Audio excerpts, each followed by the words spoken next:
സംശയിക്കുന്നുണ്ട്. അപ്പോ അന്വേഷണത്തിന്റെ മുന്നോട്ടുള്ള പോക്കില് MLA ഇടപെടണ്ടേ? സംശയം ആദ്യം നീളാൻ പോകുന്നത് നമ്മുടെ നേർക്കായിരിക്കും. നന്ദനെന്താ വേർക്കുന്നത്? ഒന്നുമില്ല. അങ്ങനെയാണെങ്കിൽ ഇന്ന് ഓഫീസിലേക്ക് ഒന്ന് വരാൻ പറ്റും? ഹലോ, അങ്ങനെ ചന്ദ്രോത്തിന്റെ അടിവേരിളകുന്നു. ആ അടിവേരിളകാൻ കാരണക്കാരി ദേവിക തന്നെയോ? അതേ പ്രേക്ഷകരെ, നമ്മുടെ ദേവിക തന്നെയാണ് പോലീസിനെ വിളിച്ചിട്ട് ഋഷിയെ കാണാത്ത കേസ് എങ്ങനെയും വേഗത്തിൽ അന്വേഷിക്കണം, പ്രതിയെ വേഗം കണ്ടെത്തണം എന്ന് പറഞ്ഞ് വിളിച്ചു പറയുന്നുണ്ട്. അപ്പൊ പ്രഭാവതി വന്നിട്ട് നമ്മുടെ ദേവികയുടെ അടുത്ത് പറയുന്നുണ്ട്, മോളെ നീ ഇത്രയ്ക്കും ഇത് കൊടുക്കണോ? കാരണം നമ്മളിലേക്ക് എല്ലാവരും വിരൽ ചൂണ്ടത്തുള്ളൂ. ഈ ഒരു കേസ് അന്വേഷണം തുടങ്ങുമ്പോൾ തന്നെ നമുക്ക് തന്നെ ആയിരിക്കും ലാസ്റ്റ് വിനയാകാൻ പോകുന്നത് എന്ന് പറയുകയാണ്. അപ്പൊ ദേവിക കുറച്ചിങ്ങനെ സംശയിച്ചൊക്കെ നിൽക്കുന്നുണ്ടേ. ലാസ്റ്റ് നമ്മുടെ പോലീസ് നമ്മുടെ ചന്ദ്രോത്ത് വീട്ടിലെത്തി നന്ദനെ കാണുകയാണ്.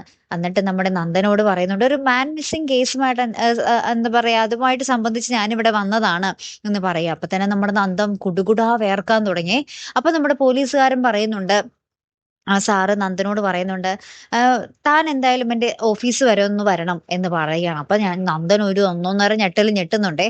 ആ ഞെട്ടലിൽ നിന്ന് തന്നെ ബുദ്ധിയുള്ള പോലീസുകാരനാണെങ്കിൽ മനസ്സിലാക്കാൻ സാധിക്കും ഇതിന് പിന്നിൽ നന്ദനാണെന്ന്.